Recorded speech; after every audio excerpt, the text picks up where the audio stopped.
Hello. હાથ ઉપર, સામે, નીચે.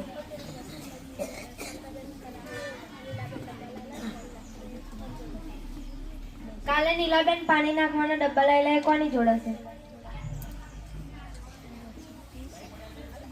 હમણાં આઠમા વાળો સુણી લઈ થી પર ઇન્જા કોઈ હા તો બે ત્રણ છોકરાને સવારે આમ આઈન તારે હાર્દિક જોડ એ હાર્દિક જોડ ફૂટવાટિકામાં એમ કહે છે હાર્દિક જોડ.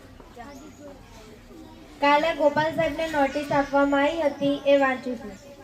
તારીખ 31/12/2025 વાર બુધવાર.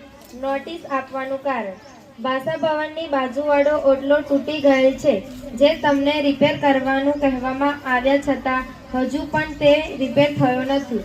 ગયા સત્રમાં તમને જણાવવામાં આવ્યું હતું કે ભાષા ભવનની બાજુમાં તૂટેલો ઓટલો રિપેર કરાવવા કોન્ટ્રાક્ટરને કહેવાનું તમને કહ્યું હતું જે તમે આજ સુધી કરાવેલ નથી. તે બદલ તમને નોટિસ આપવામાં આવે છે. આ નોટિસનો જવાબ કાલે તમારે પ્રાર્થના સભામાં લેખિતમાં લખી બોલવાનો રહેશે, જેમાં તમારે આટલી બાબતો બોલવાની રહેશે. 1. કામ ન કરવાની માફી. 2. આ કામ કેટલા દિવસમાં પૂર્ણ કરશો તે. 3. હવેથી આવી ભૂલ ન થાય તેનું ધ્યાન રાખશો તે. આટલી બાબતો તમારે આજે પ્રાર્થના સભામાં બોલવાની જ છે.